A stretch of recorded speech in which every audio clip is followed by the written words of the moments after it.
Welcome. The holiness of our institute depends on the fervor of you, our new novices.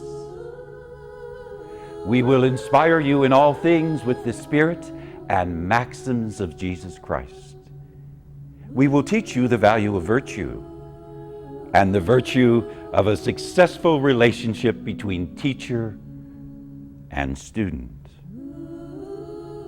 On entering, you must learn to forget the world and the ways of the world, or leave now. Good. Your reward will be in heaven.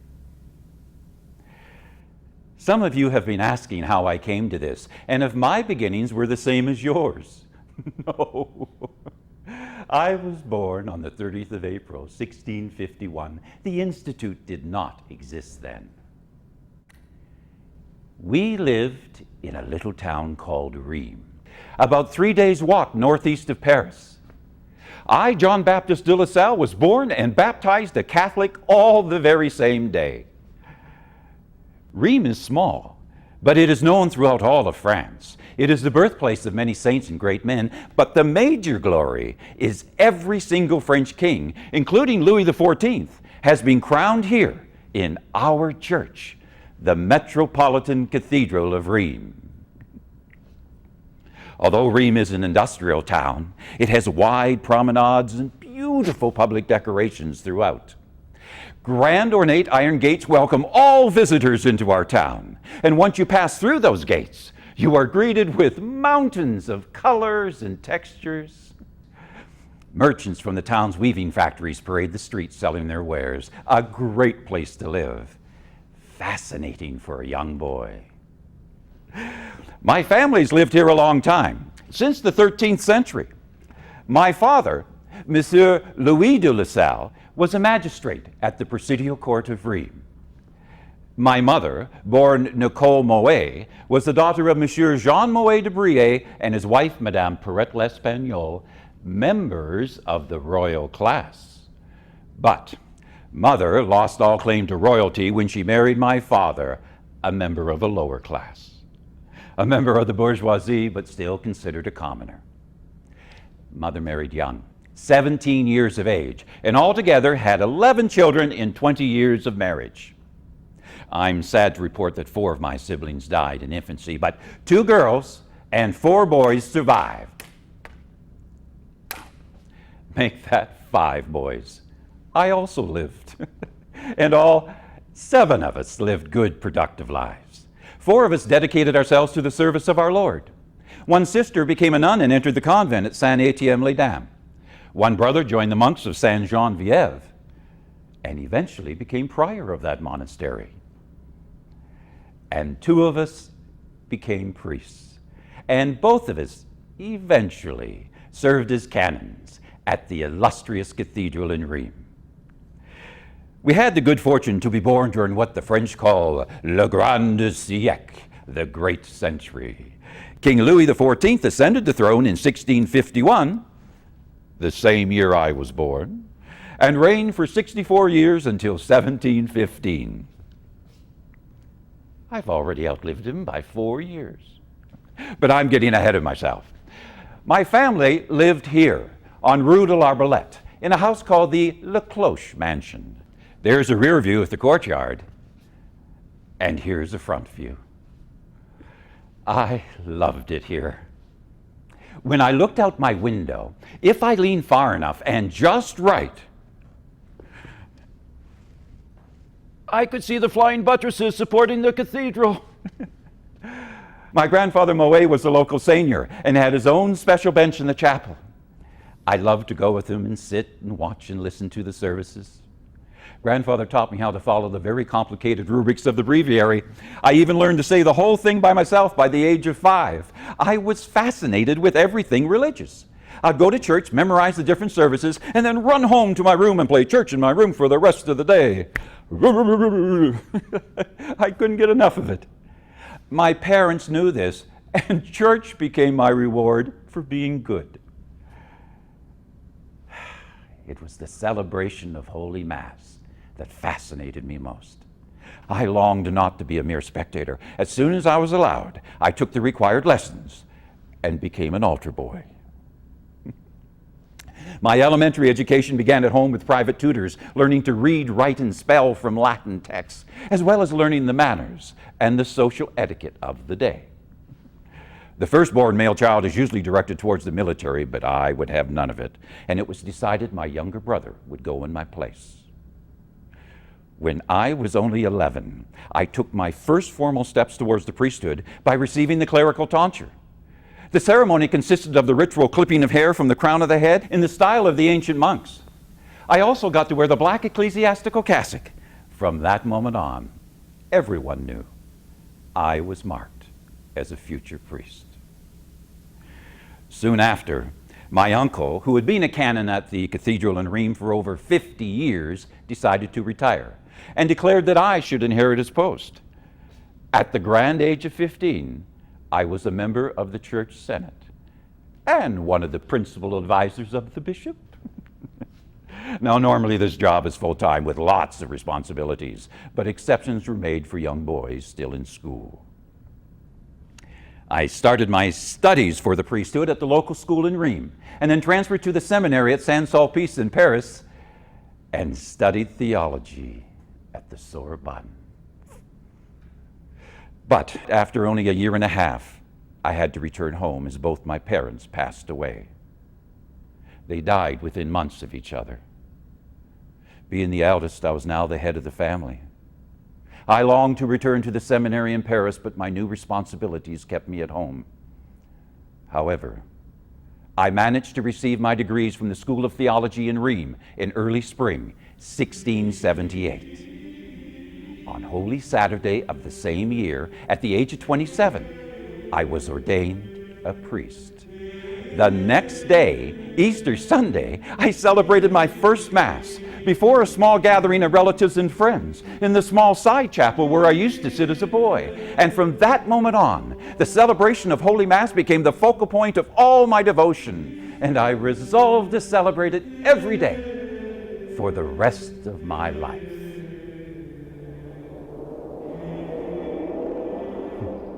Not long after I became a priest, I had an experience that changed my life. I was traveling home from visiting friends when I got caught in a snowstorm. It was late and dark. The snowstorm was blinding, the drifts were high. I couldn't see, and I fell into a ravine. The more I struggled, the deeper I sank into the snow and mud.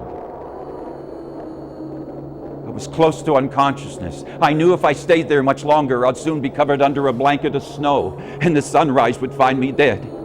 I was so cold, so tired, I almost gave up. I prayed God to take me into his hands. I commended my spirit unto him. I begged him to forgive me my sins. And then suddenly, from an unexpected place deep inside, I felt a surge of energy, and I knew I must make one last attempt. And thanks be to God, I managed to get out. I suffered a rupture as a result. Whenever it acts up, I could be miserable and complain about the pain. But I prefer to think of it as a reminder to thank God for saving me from almost certain early death. I became consumed with a longing to show God my gratitude. However, had I known then what I know now, I would have seen God's hand shaping the course of my life. And sure enough, one day, I was just saying Mass for the Sisters of the Child Jesus in their new convent, which I had helped establish, and was feeling reluctant to leave, when the Mother Superior approached me to introduce a Monsieur Adrien Niel from Rouen. There, he had run a successful charity school for poor boys and been asked to come here to Rheims to start another one.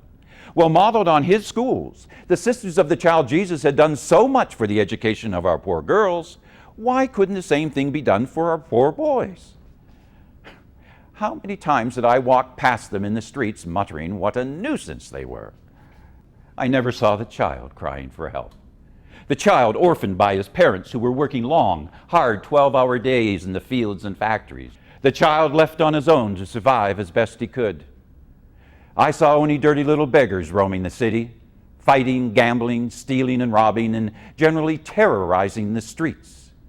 It was Niel who opened my eyes to their cycle of poverty.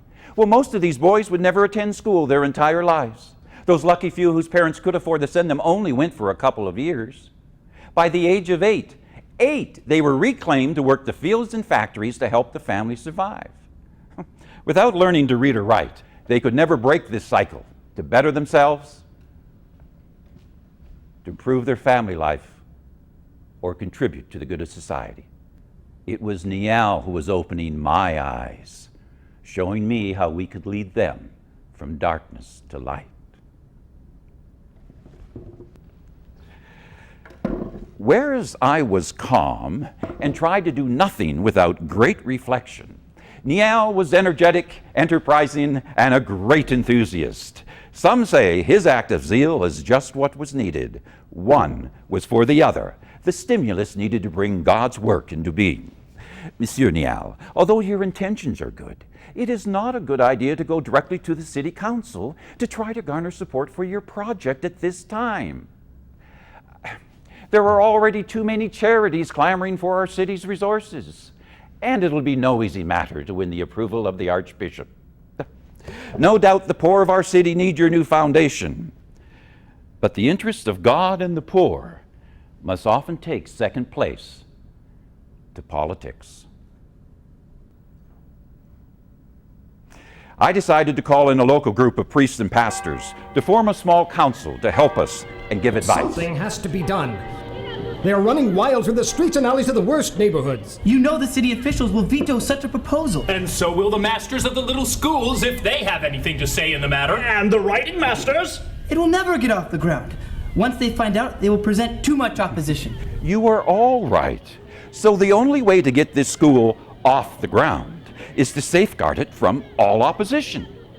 We must place it under the protection of someone not only generous enough to support it, but someone zealous enough to assume responsibility, and someone discreet enough to avoid publicity. It will be too difficult. And impossible to keep quiet from the public officials.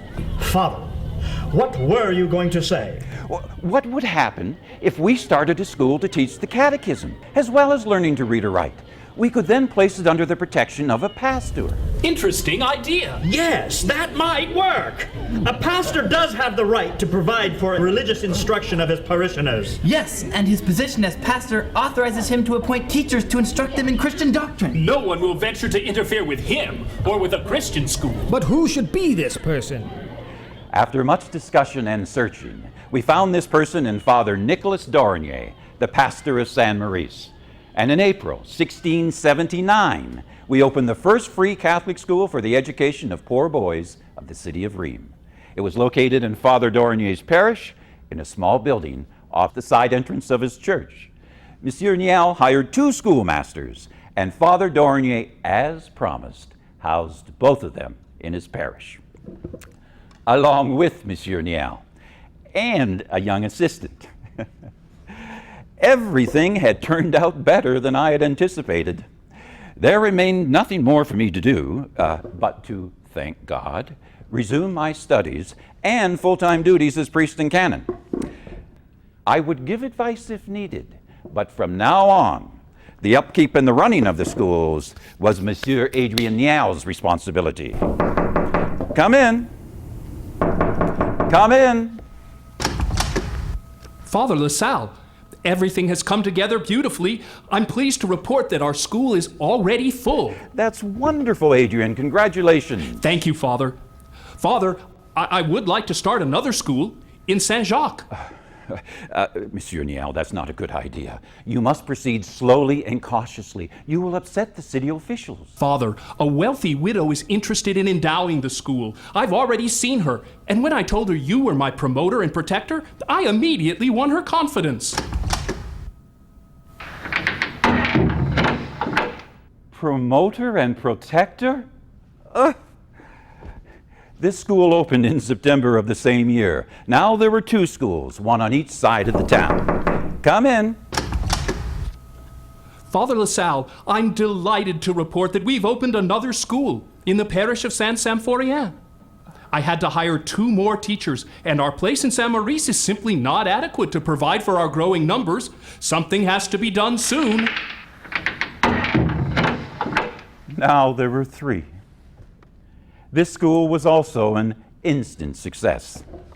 However, as time progressed, it soon became apparent that although Niel could open schools, he was not the best at staffing them. The men he hired were for the most part illiterate, without education or social graces. Their table manners were deplorable. Among the poor, eating with your hands was considered acceptable behavior, and heaven only knows when they washed them last. They dipped their bread into a common sauce boat of grease drippings, ate what they wanted, and threw the rest under the table. When they came to apply for the post of schoolmaster, they were usually dressed in their grease-covered clothes. Some were even hired out of pubs, unemployed and desperate for work. The result was the children learned nothing, the parents became resentful, and the teachers themselves utterly discouraged. It was obvious something had to be done. The idea of me having to take up this work was appalling. Well, no one expected a man of my wealth and rank to descend to the level of a schoolmaster. To take charge of them, to train them for the work, to go with them to the schools and breathe the fetid atmosphere of the overcrowded classrooms was hard to contemplate. This situation had all the horror of a nightmare. I needed guidance. I was told there was a priest in Paris, a Father Beret, who might be able to help me. Monsieur Niel and the Sisters of the Child Jesus speak very highly of him. They tell me he has already opened up a number of schools for the poor, schools for boys as well as schools for girls. Father Beret, it is a great honor to...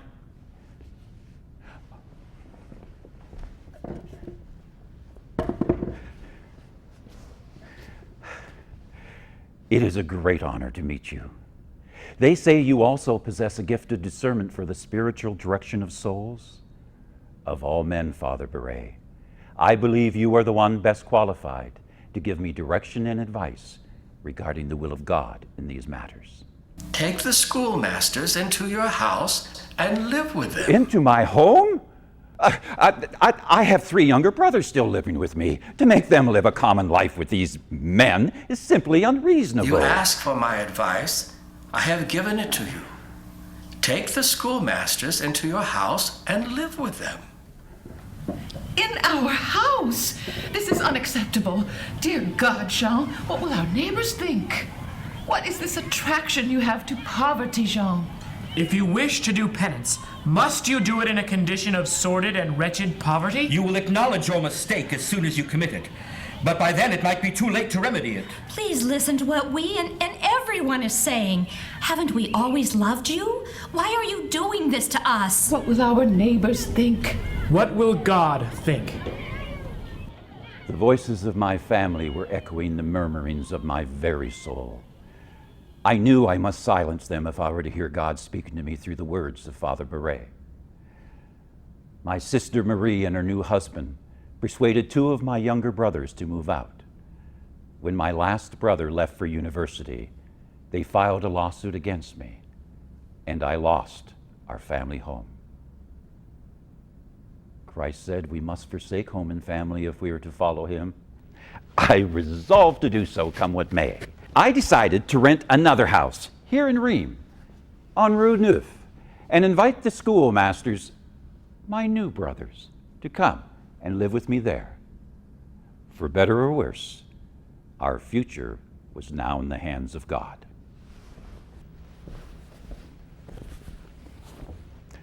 Upon hiring, I had given each man a new schoolmaster outfit and a clean, warm place to sleep.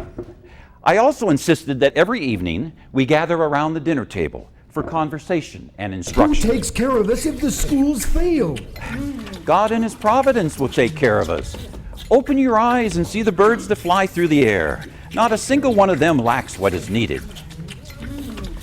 We aren't birds, Father. We need more than worms to eat and a nest to sleep in. Schools could fail at any time. Then what do we do? What happens when we get old?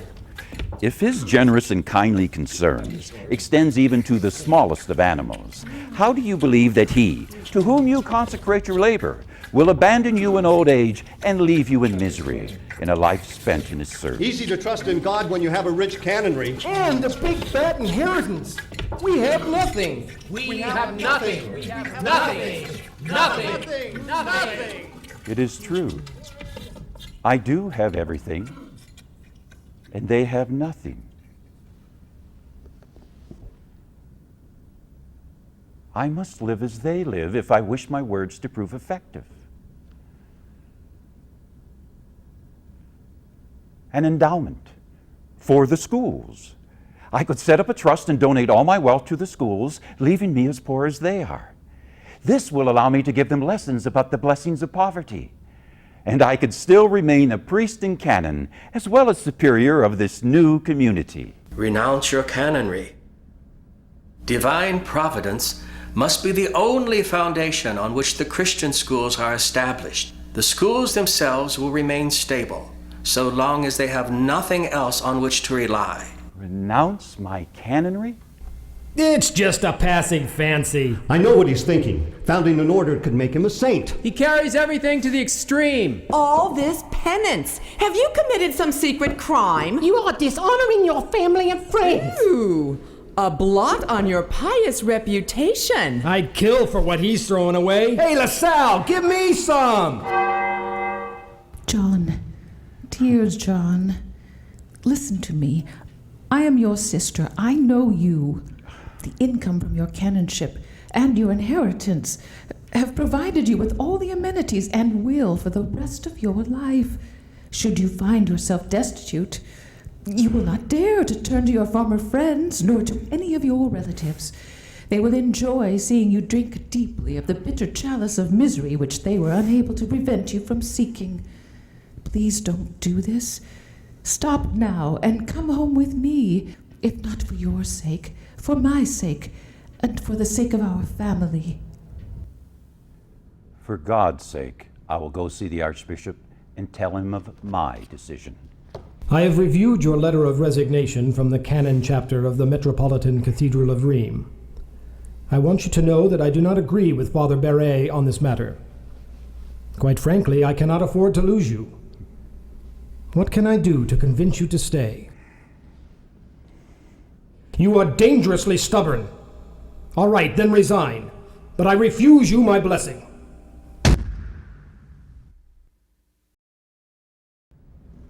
It was done. I could now dedicate all my efforts towards the schools.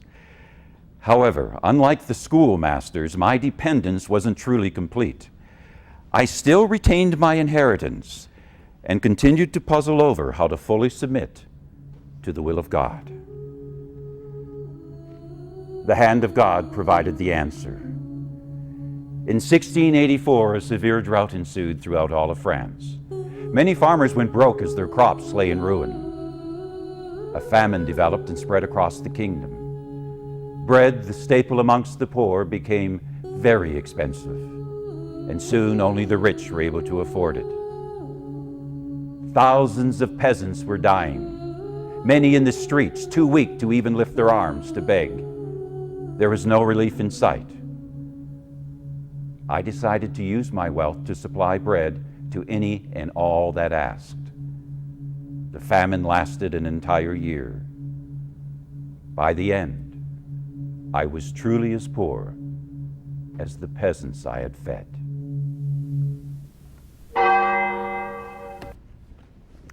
Growing up in my father's home, I never had to worry about the quantity or quality of food, and I developed fastidious eating habits and a delicate constitution.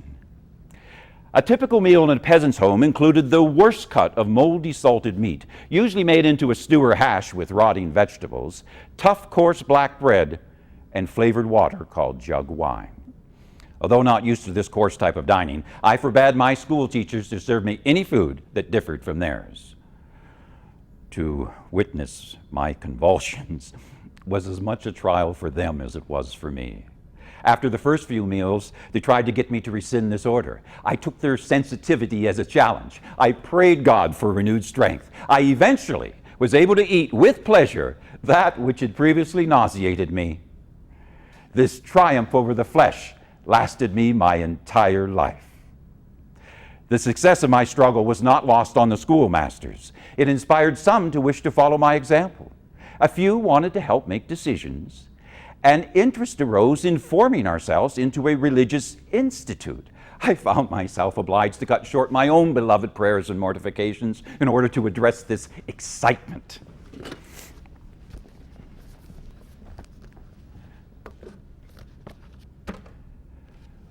Welcome to our first retreat. I have chosen you because of your loyalty and growing faith. By chance, you number 12, reflecting the same number as the apostles who left all things to follow Christ. Yes, Father, and like the early Christians, we would like to take perpetual vows of poverty, chastity, and obedience. I recommend beginning with the vows of poverty and obedience, renewable each year. Father, what about the vow of chastity? Please do not be in too great a hurry to propose chastity. The simple vow of obedience will bind you to the Institute as long as you're good. Yes, of course. Obedience is often aided by the appropriate garb. Have you come to a decision on what form yours should take, like I asked? We have tried, but we cannot agree. We leave it to you to resolve the issues. Upon hiring, I had given each man a new frock to wear. One very cold winter, a city official saw them shivering and suggested they wear a mantle to keep warm. The peasants all wore mantles made of a thick, warm serge material. I immediately saw the advantage of a garb that reflected the common man. I also wanted to suggest a more religious community. I decided to exchange the frock for the idea of a priest's cassock, only shorter to match the length of the mantle, with no buttons to avoid ostentation. The complete habit included the mantle and cassock, a skull cap, a broad-brimmed hat for outdoor wear, and heavy, thick-soled shoes, just like the peasants wore. It was perfect for them. It was also more than just a uniform. It was a constant reminder to the wearer that he should live a holy life. We also decided to leave the name schoolmaster to those who practice this profession only for gain. They chose to call themselves brothers, a name which nature gives to those who share the same blood and father on earth. As brothers, we would share the same spirit and father in heaven. All those in favor of making our new habit the official robe of the brothers, say aye. Aye. All those against? All those in favor of officially changing our name to Brothers of the Christian Schools, say aye. Aye. Aye. All those against? All those in favor of taking a private vow of obedience, renewable annually, say aye. Aye. All those against? Good. What kind of people Where are did they these? come from? They're dressed like scarecrows. No one can tell whether they have eyes or tongues. They never speak. They never open their eyes. Do they have tongues? Why did God give us sight if not to see where we are going? They have ears, but they are deaf. They have eyes, but they keep them shut all the time. They have hands, but they remain motionless. Only their feet keep moving, bearing from place to place these strange statues.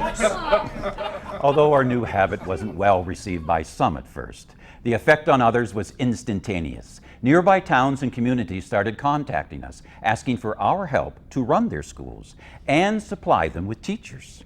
Come in. Father, the Duke of Mazarin has contacted me and wants our help to open a school in his town of Rethel. He's promised to underwrite all expense. I'm leaving to go and make the necessary arrangements.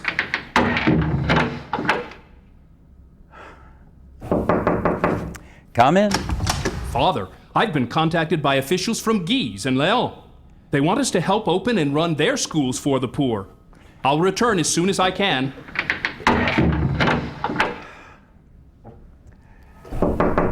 Come in. Niel, you're supposed to be in Léon. Father, here are the contracts as requested. The school is ready to open. They will need 2 brothers immediately. Father, I'm tired. I'm going home.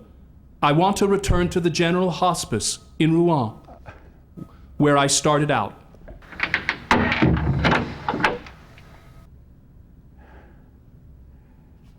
In a matter of moments, this entire expanded community was my sole responsibility.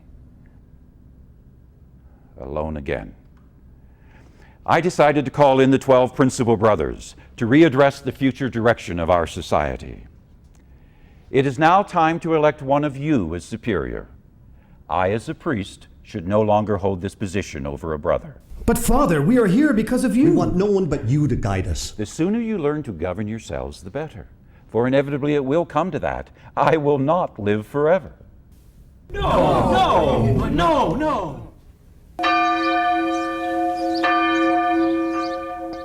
Father, although against our will, your wish has been granted. We have elected Brother Henri Lheureux as superior. Thanks be to God. I could now live a life of prayer and quiet, something I'd been longing to do. However, when the news reached Archbishop Letellier, he did not react favorably. He summoned me to his chambers. This is outrageous. Why are you doing this? You, a priest and a former canon, subject to a mere lay brother? I order you to resume your position as head of the society. Yes, Your Grace, as you wish. I was terribly disappointed. Having a brother as superior would have to wait. I immersed myself in teaching the children how to read and write. No textbooks existed in their native tongue, so I wrote this reader. The subject is manners. Well, why not teach manners at the same time as learning to read or write? Courtesy is a virtue that has reference not only to ourselves, but to our neighbors and to God. Things children should know.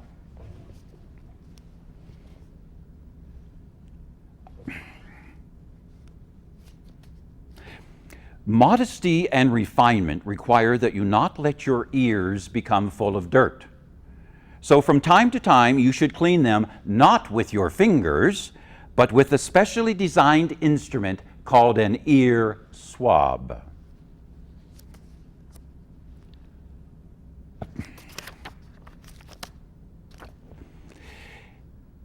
It is very rude to pick your nose with your fingers. It is even worse to put into your mouth what you have extracted from your nose. This is enough to turn the stomachs of those who have witnessed it.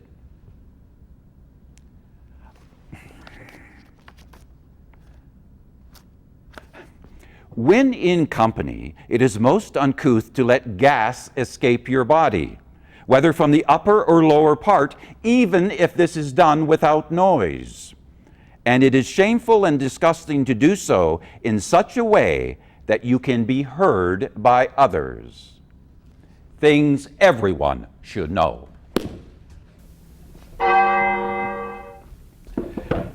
A few years earlier, I'd been asked to go to Paris to help run a school. Archbishop Letellier expressed deep wishes that I stay in Rheims to run the schools there. I urgently fought his great reluctance. I knew only in Paris I could find the resources and contacts needed. And in order for the schools to survive, I realized I must get out from under Archbishop Letallier's controlling grasp. Finally, he gave in to the move. I took 2 brothers with me, and within a short period of time, I had to call in 2 more as we were running 3 schools at the parish of Saint-Sulpice, run by the pastor Joachim Trotte de la Chastity. He took great pleasure in visiting our classes, inquiring about the progress made by the students, and encouraging them by distributing small prizes. Ah, monsieur, what a work! Where would this multitude of children be if they were not gathered here? They would be running the streets, fighting, and learning to their cost the ways of sin and evil. He excitedly proposed a variety of new projects. He also told us about King James fleeing England and seeking refuge here in France. A loyal group of young men had followed him to protect their Catholic faith from persecution by the Protestant zealots. It was our religious community that was requested to lodge them, and it was King Louis XIV who personally honored us with that request. Father Chastity also wanted us to start a school on Sundays for those young men occupied during the week with earning a living. In addition to the normal courses of study, he wanted us to add drawing and mathematics and geometry to the curriculum, and he wanted me to take total charge. I decided to place at the head of the school 2 young brothers, already gifted with considerable artistic ability. I further prepared them with studies in drafting and other skills necessitated by Father Chastity's ideas. There was great excitement. Father Lasalle, it's working. We have found a way to give them a taste for learning, to stimulate them to work, to give them a chance to get ahead and establish themselves in the world. The bishop will be pleased when he hears about this. And so was I. But my pleasure was short-lived. These 2 young brothers became very well known and respected for their new skills. They were offered positions at paying establishments elsewhere. I pleaded with them to stay. I begged them to reconsider. I reminded them of their vows. But the lucrative world was too tempting. They left. You are to blame for this. I'm holding you personally responsible. Leave. Perhaps I should have listened to Archbishop Letallier and stayed in Rheims. With these 2 brothers leaving and the schools closing, I felt God had abandoned me. Was I also following the call of the world and not God? Chastity was right. It was my fault that these 2 brothers had left us. It was through my own negligence and bad example that this had happened. He treated his body too rigorously, and like St. Francis, he will be obliged to ask its pardon when he dies for all the suffering he inflicted on it during his life. He makes himself a tyrant over his body. Let's find his instruments of penance and remove them. Yes, his body needs a rest. He works all day and prays all night. He ends one day and starts the next one by interior prayer. He spends entire nights in the continual exercise of contemplation and prayer. Most Holy Father, please forgive me, for I have sinned. Please do not abandon me. Allow me again to receive the gift of your presence.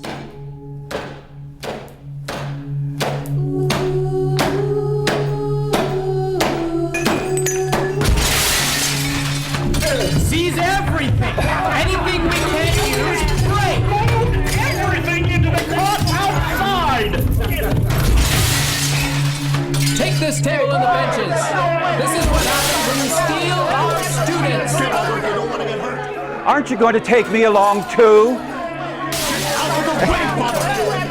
Let's get out of here. There's nothing left worth saving. The multitude of students who flocked into our classrooms in Paris angered some of the paid schoolmasters to the point of violence. With Father Chastity's encouragement, I decided to fight this vandalism in court. The lawsuit lasted 3 months.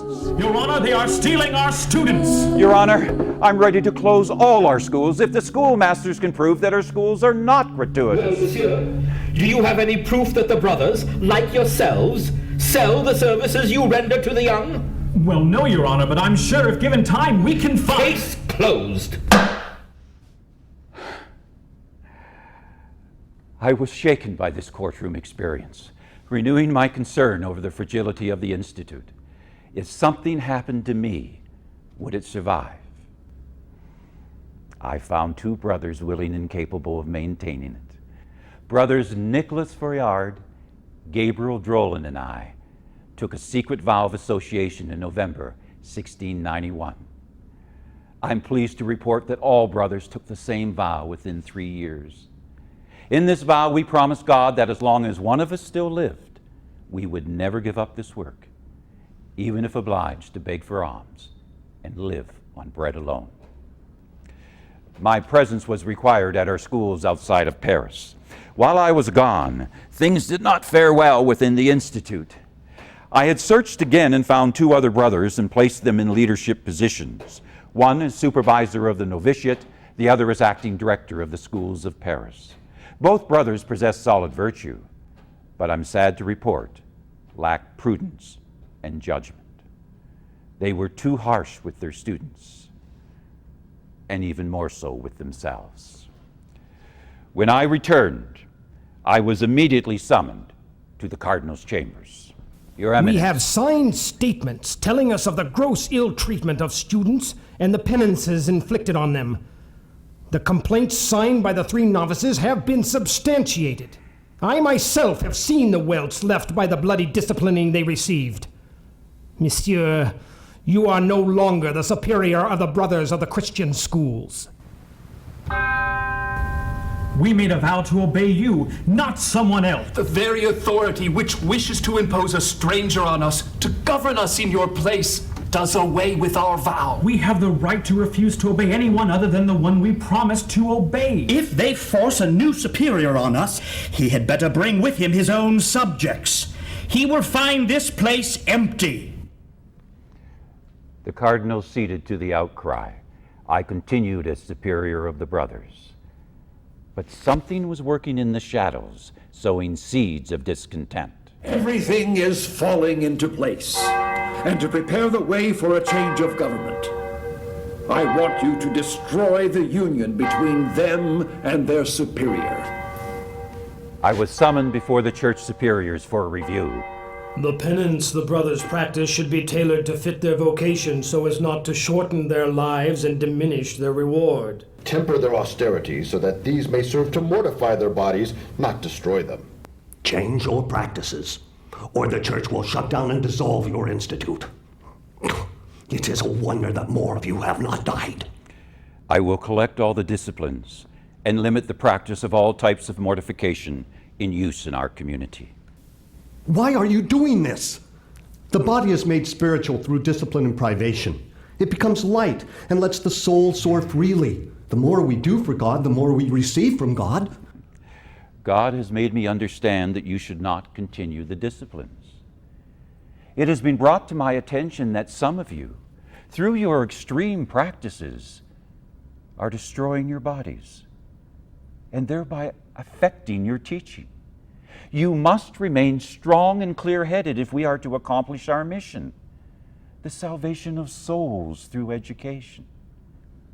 On the day of judgment, your students will be your glory.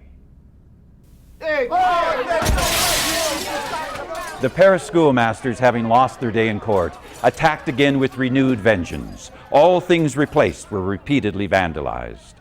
I decided it best to move our headquarters to Saint-Yon, on the outskirts of Rouen. The place was ancient, but perfect for our needs. It was large and secluded, and with plenty of fresh air and gardens for food. No sooner had we established our new residence when we were asked to educate and board and train a number of young boys and train them in piety. Soon they were coming from all over France, including Paris. Parents struggling with problematic sons began sending them to us. Our success with these unmanageable children led to yet another special section.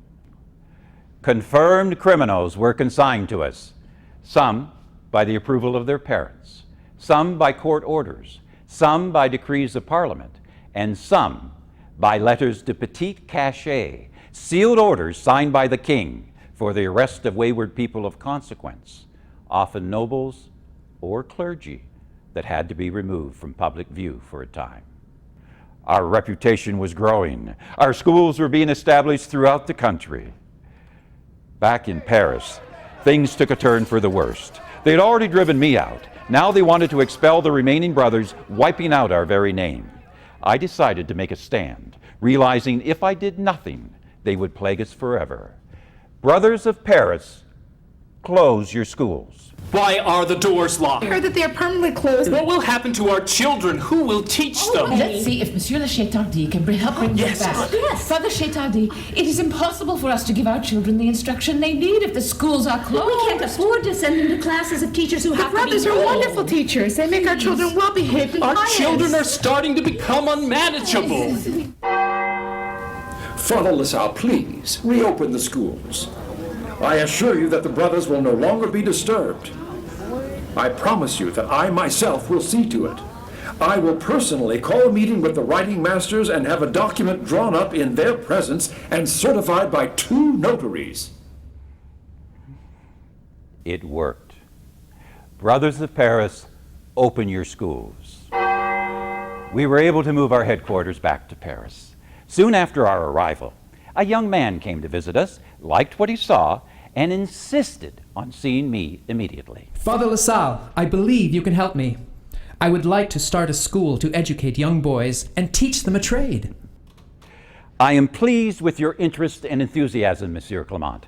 I would like you to read a memorandum I've written on I'm the not interested in the ordinary schools of the brothers, but I like the idea of training schoolmasters for country parishes.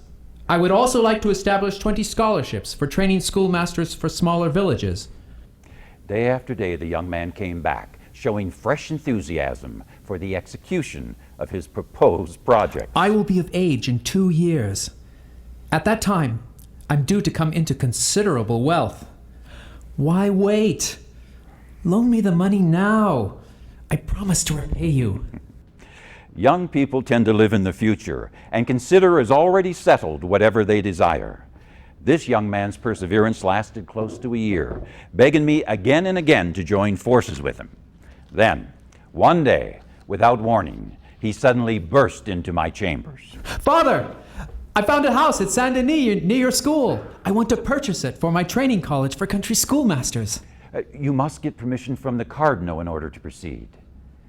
This will slow him down. Father Lasalle, the cardinal has accepted my proposal. The young man bought the house at Saint Denis. He agreed to pay 13,000 livres. Father Lasalle, because I am not yet 25 and of legal age, your friend, Louis Roger, has agreed to lend his name to cover the transaction. Father, I'm short of money for the down payment.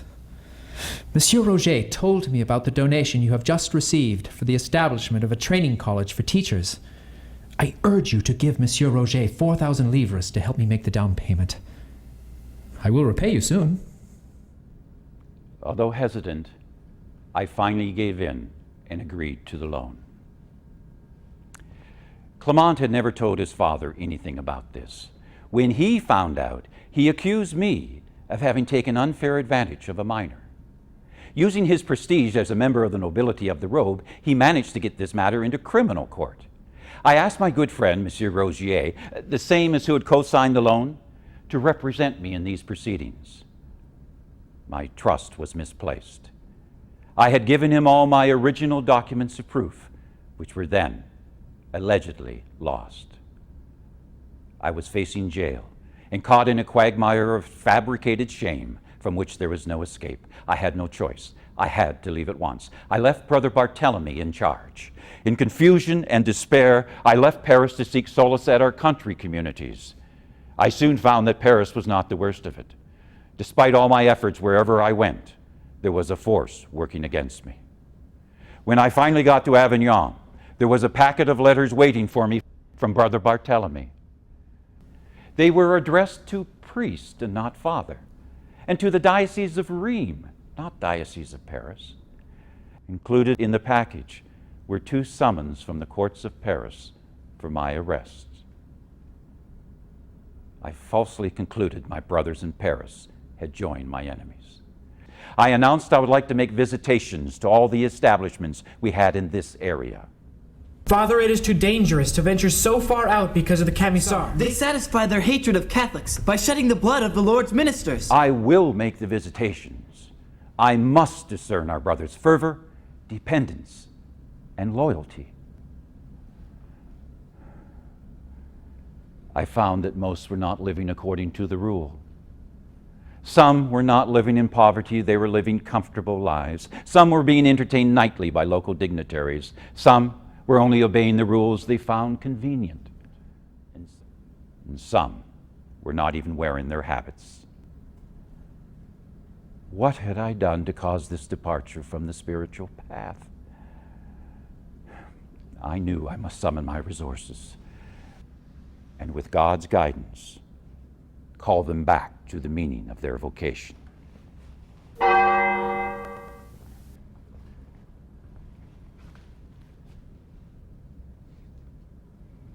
Let us remember we are in the holy presence of God.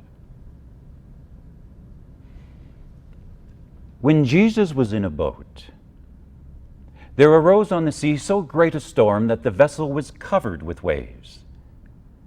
His disciples having appealed to him, he got up and commanded the wind and the seas to be quiet. And there ensued a deep calm. To live in a community that is faithful to the rule is to live on that boat with Jesus and his disciples, because there they have left the world to follow him. There they are protected from the waves of the stormy seas of the world. Still, they are not entirely safe from all difficulties and temptations. Of these, the most hurtful and dangerous are those that cause us to fail in obedience.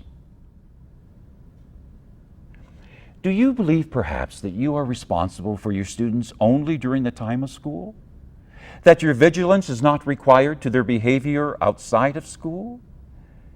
You are real angels, sent by God to prepare a path for him, so that he may enter your hearts and those of your students, your disciples. God in his mercy has given you such a ministry. Do not falsify his word. Resemble the angels by your interior and exterior purity. As the angel said to the prophet Daniel, those who instruct many will shine like stars throughout all eternity.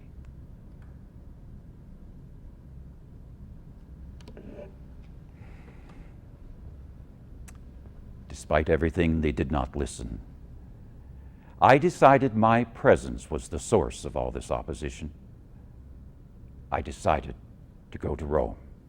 I hoped my absence would mollify those who were irritated against me. But even then, I was thwarted with circumstances. A promised new school kept me in Marseille, only to be reneged upon due to the power of my enemies. Only in Grenoble was I truly welcomed.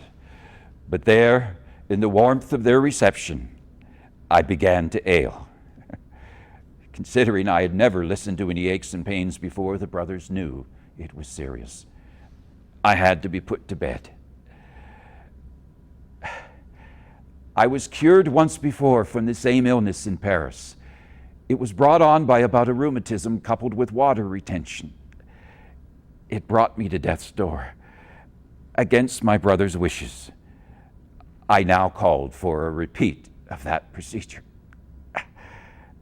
A pit was made and a fire set until only a blanket of white, hot coals remained burning. A metal grate was placed over this bed of torture, and I was put on top of the grate. I became so hot, no one could touch me. I laid there for over 24 hours until the sickness was baked out of me. I was cured again. Let his holy name be blessed eternally. When I was well enough, I let it be known that I wished for a spiritual retreat. It was suggested I go to Parmeny, to the country church, resurrected by the much respected Sister Louise. I find it surprising you encountered opposition trying to establish Christian schools.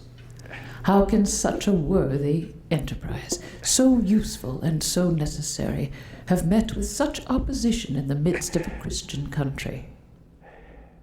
I long to spend the rest of my days in solitude. I want to think of nothing but of God.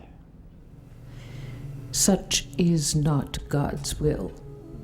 You must not abandon your family. Labor is as important as prayer. You must combine the life of Martha with that of Mary and persevere in this to the end of your days. Here, this letter from Paris has arrived for you.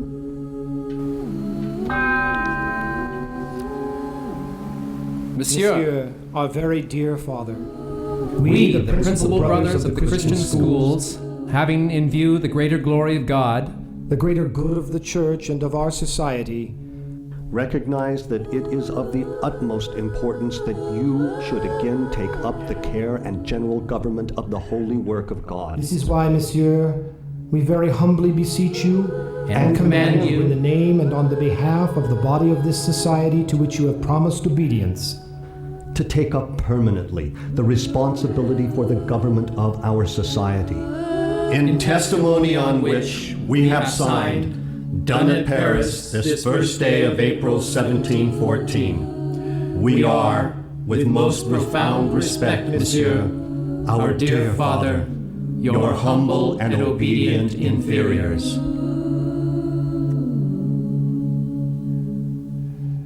The work has been preserved in my absence by the Almighty Hand who began it. My help is not needed. It is time to elect a superior general who, by ruling wisely, can repair the harm I have done. I feel death coming. It is time for the Institute to assume the shape it must maintain when I am gone.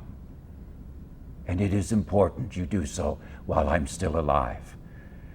There are men who are only waiting for my death to usurp power over it, and none of them are qualified to run this establishment.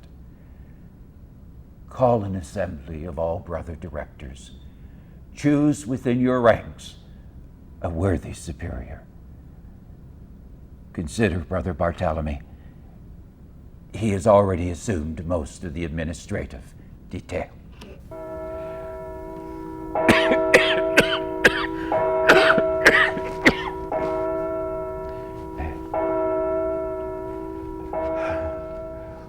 Welcome. The holiness of our institute depends on the fervor of you, our new novices. We will inspire you in all things with the spirit and maxims of Jesus Christ. We will teach you the value of virtue and the virtue of a successful relationship between teacher and student. On entering, you must learn to forget the world.